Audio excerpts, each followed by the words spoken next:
Subnautica's success is why the sequel will fail. I'm Alex with Serious Goose Games, and today we're talking about what made Subnautica so good and why Below Zero and Subnautica 3 will never be able to replicate it. Survival crafting games are great. They're sandboxes where you can build and do so many different things that it can be hard to get bored. With so much power and freedom, it can be hard to feel threatened, especially as you progress through the game. Subnautica handles this problem masterfully. Even if you don't have thalassophobia, Subnautica will always make you feel vulnerable. The game encourages you to explore and requires it to progress the story, which is a huge focus. Each new biome has new threats to face and problems to solve. It always leaves you on edge at every point in the game. The underlying horror of Subnautica is why it succeeded, and then you play it again and that magic fades.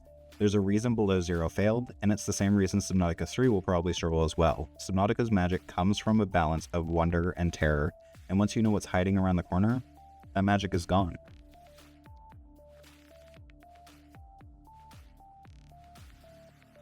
Subnautica is terrifying. It uses three things that humans are afraid of on an evolutionary level. As humans, we hate deep water. We just aren't built for it. We fear things that we can't see, and deep water that we can't see the bottom of triggers that fear like nothing else. To add on to that, Subnautica decides to isolate you on top of it. Your only companion is the PDA voice that serves to provide witty and condescending remarks as you traverse the sprawling ocean world. The game does like to throw some actual humans at you here and there, but every time you think you're about to finally have actual humans to interact with, the game rips them away from you. The game relies on uncertainty as a game mechanic. It keeps information out of your hands unless it absolutely has to give it to you. Any navigation tools you have are limited to your immediate area. Many biomes have terrible visibility. To make things worse, the game is constantly pushing you to go deeper. As you dive into the depths, things get darker, quieter, more uncertain. With no map to guide you, it's super easy to get lost, and if you forgot to place a beacon at your base, good luck getting back. I've ended up in the wrong grassy plateau so many times. Then there's the wildlife. When you start out in the safe shallows, you are greeted by so many cute and friendly critters. Some are a bit defensive and weird. Occasionally you'll run into the adorable crashfish, but nothing crazy. In the first playthrough, the crashfish can be a bit alarming, but they aren't super punishing. A lot of new players end up expanding to the grassy plateau. Sand sharks and tiger plants are annoying, but not crazy. The gentle reefback leviathans floating majestically overhead help you feel safe, even if they're massive. You start to feel brave, you start to explore. Eventually, the Aurora explodes, you get your rad suit and decide you want to check out the ship. On the way there, you see the mushroom forest with the rays gliding around. It looks a little spooky, but it's completely chill. You pull up to the side of the Aurora looking for a way in. There's no way in from the side, but maybe one around the back. Then you hear it.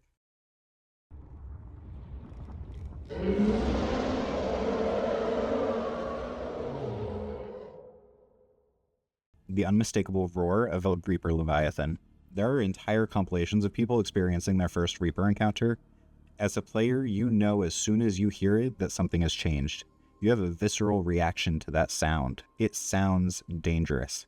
You nope right on out of there, and immediately any safety you thought you had is brought into question. You're on edge. You're constantly looking out for threats, listening for danger. Every new biome comes with a heavy dose of uncertainty. There are predators in this ocean, and you're on the menu. I think the moment I felt the uncertainty the most was when I crossed the sparse reef for the first time to get to the floating island. The water was foggy, the ambiance was tense. A Reaper could be lurking right below my sea moth. It wasn't until I was reading through the wiki a while later that I learned that the sparse reef is just that. Sparse. There's no actual threats there. But the game builds such an intense atmosphere of uncertainty that it feels dangerous. The first time going into these biomes is scary because you have no idea what could be lurking. I still avoid the Grand Reef because of that stupid crab squid. Those sounds will haunt my nightmares forever.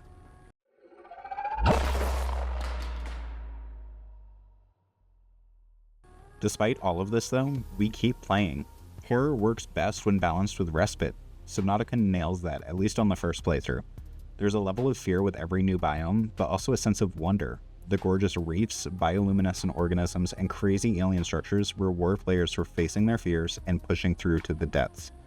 The beauty of the world encourages players to go deeper, luring them in. Then the horror kicks in and punishes them for going too far.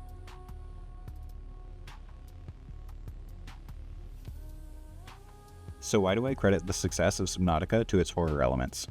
The horror elements of the game gave it an identity. Subnautica isn't just another survival crafting game. The world and the fear of things living inside it, give it a level of fame very few survival crafting games can claim. I barely see anyone talking about Stranded Deep or Green Hell anymore. The only reason I see anyone talking about The Forest is because of the sequel that came out a couple years ago. For a survival crafting game to succeed, it needs to have an identity. Subnautica is hands down thalassophobia.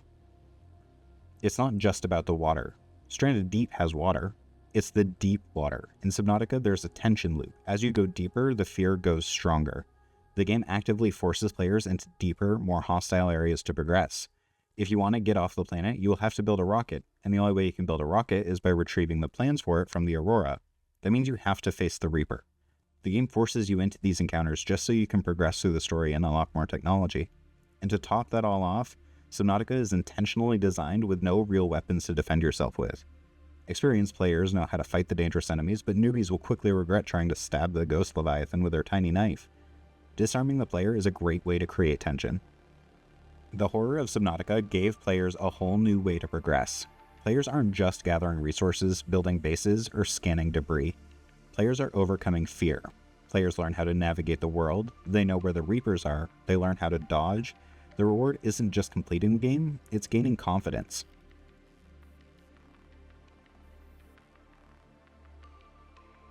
So what the hell happened with Below Zero? Let's think about what made Subnautica terrifying. Isolation is huge. In the first game, you were alone. Potential survivors are killed before you can even get to them. There's no hope of rescue, especially after the sunbeam. Rest in peace, guys. Below Zero decides to give you a literal voice in your head to talk to. I think it's supposed to replace the snarky PDA, but it just talks too much. Alan kills any sense of isolation you might have been able to feel. There's also Marguerite, but she's a bit less constant. Then there's the structure of the game itself. Subnautica lets the player experience and uncover the story as they explore the world. The story was delivered through the radio and various PDA entries scattered around the map. The story was used to gently nudge the player or to reward them for exploring. Below Zero essentially beats the player over the head with its story. You're going to new areas because you have to, not because you want to. It doesn't use the story as a carrot on a stick. It wasn't a mystery to solve. In the first game, you had the story of the Aurora survivors, you had the story of the Degassi, the story of the Architects, and the Sea Emperor Leviathan. The closest Below Zero has to that is the story of Sam. But thanks to the constant chatter of the protagonist, there's not really much enjoyment in discovering any of it. Below Zero breaks the fundamental show, don't tell rule of storytelling. Below Zero also has a significantly safer world. The Leviathans aren't nearly as terrifying. They don't do anything that the Reaper doesn't do. There's also less of them, and you don't feel like you have to peek around each corner to make sure you're not going to die immediately.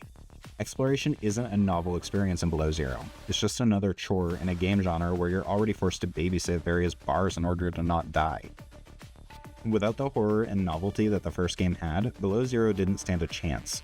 It has no identity, which is the biggest sin a survival crafting game can have. At the end of the day, Below Zero tried to be different from Subnautica, and in the process became just another survival crafting game.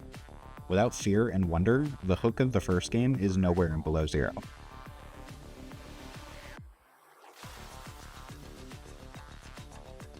The Subnautica sequel has a lot of potential. Unfortunately, player expectations are so high that there's not a high chance of the game meeting them. Not even factoring in the chaos with the developers right now, the game will struggle to recapture the feel of the first game. It will struggle for the same reason repeat playthroughs of the first game aren't as magical. Players know what to expect. They expect Leviathans. They expect the depths to be dangerous. Things that were unknown are now known, and that makes it really hard to deliver wonder and even harder to create fear. They could try to subvert expectations by putting the game on land, but then what's the point? It wouldn't even be Subnautica at that point. The first time you dive into the oceans of Planet 4546b, you're met with a whole ecosystem of wondrous creatures. The environment is spectacular. I frequently use Subnautica as a counterargument when people say Unity can't make good-looking games. That feeling of wonder is not something you can just repeat. Ask any Subnautica player if they could wipe their memories of the game just to experience it again, and many of them are going to say yes. The sequel can try to capture that, but will it be the same? Is it going to feel like a new world, with new wonders to behold, or is it just going to feel like an expansion of the original? Subnautica has created a game design trap. The designers nailed the first game so well that the sequel has to do something new, but also the same.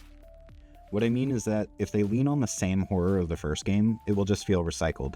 We've been there, done that. On the other hand, if they abandon the horror and wonder that was so important in the first game, then they risk losing the identity that makes Subnautica special.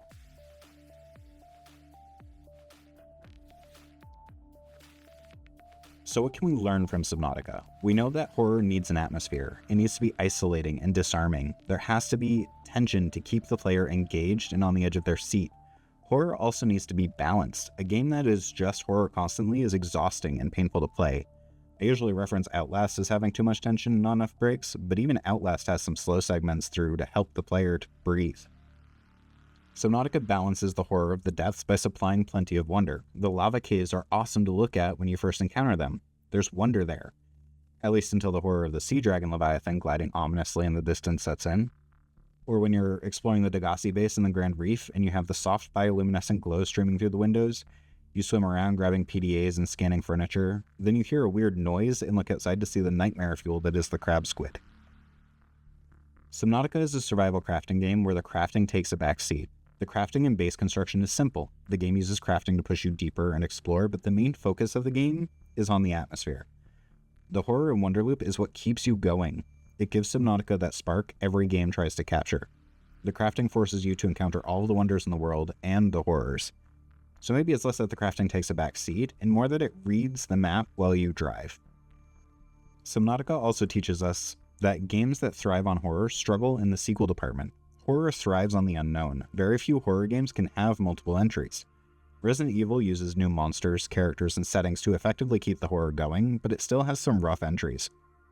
Silent Hill essentially stops existing to the player base after the third game, and Five Nights at Freddy's should have stopped several games ago, but the benefit of your target audience being children is they'll consume anything you put in front of them. Fear thrives on mystery and the unknown. By default, sequels are less mysterious.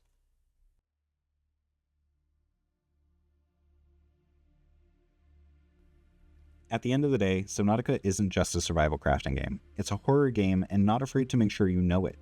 That horror, the fear of what lurks in the depths, that is what makes Subnautica special. That is what gives it an identity. Subnautica is an amazing game that is beloved by many. Below Zero showed us what happens when you take the horror out of Subnautica, and when horror is lost, how long can you keep players going? If we ever get a true sequel to Subnautica, it's going to face some immense player expectations. It faces the impossible task of scaring us the same way twice. It's unfortunate, and I hate to say it because I desperately want to feel the same way I did when I played the first game, but once you experience the monsters in the dark, they're never as scary again. Thanks for watching. Like and subscribe. I'm Alex with Serious Goose Games, and I'll see you in the next one.